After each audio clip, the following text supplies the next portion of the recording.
সপ্তাহ শেষ থেকে যে বৃষ্টি শুরু হবে তা ইঙ্গিত আবহাওয়া দপ্তর আগে থেকেই রেখেছিল। তবে বৃহস্পতিবার রাত থেকে বৃষ্টি শুরু হয়েছে কলকাতা সহ পার্শ্ববর্তী এলাকায়। সেই বারিধারা চলছে শুক্রবার সকাল থেকে। কোথাও কোথাও বজ্রবিদ্যুৎ সহ বৃষ্টি হয়েছে। হাওয়া অফিস বলছে আগামী কয়েকদিন এমনটাই আবহাওয়া থাকতে চলেছে বঙ্গজুড়ে। বৃহস্পতিবার রাতে বৃষ্টি হয়েছে কলকাতা, দমদম, বেহুলা, শ্যামবাজার, পাটুলি, যাদবপুর, বিধাননগর সহ একাধিক এলাকায়। শুক্রবার সকাল থেকে নাগাড়ে চলছে বৃষ্টিপাত।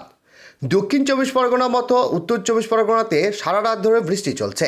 বৃষ্টির সঙ্গে 40 থেকে 30 কিলোমিটার বেগে হাওয়া দিয়েছে বিক্ষিপ্ত জায়গায়। ঘূর্ণিঝড় রেমালের পর পরবর্তী সময়ে 2-3 দিন যে ভ্যাপসা গরম পড়েছিল তা থেকে আপাতত মুক্তি পেয়েছে কলকাতাবাসী। তো বন্ধুরা, বিস্তারিত জানতে হলে ভিডিওটিকে সম্পূর্ণ দেখবেন। ভালো লাগলে একটি লাইক করবেন।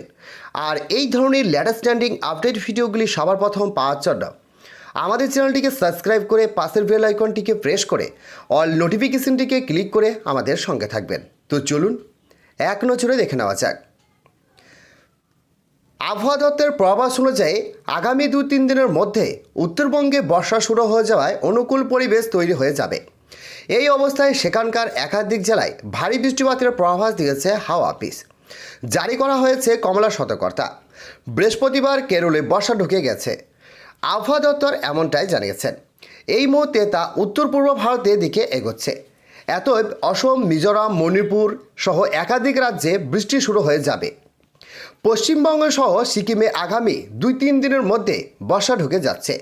এক কথায় বলা যায় জুন মাসের 10 তারিখের মধ্যেই গোটা বাংলাতেই বর্ষা ঢুকে যাবে। গত রবিবার এবং সোমবার ঘূর্ণিঝড় পরিস্থিতির জন্য দক্ষিণবঙ্গে ঝড় বৃষ্টি হয়েছিল।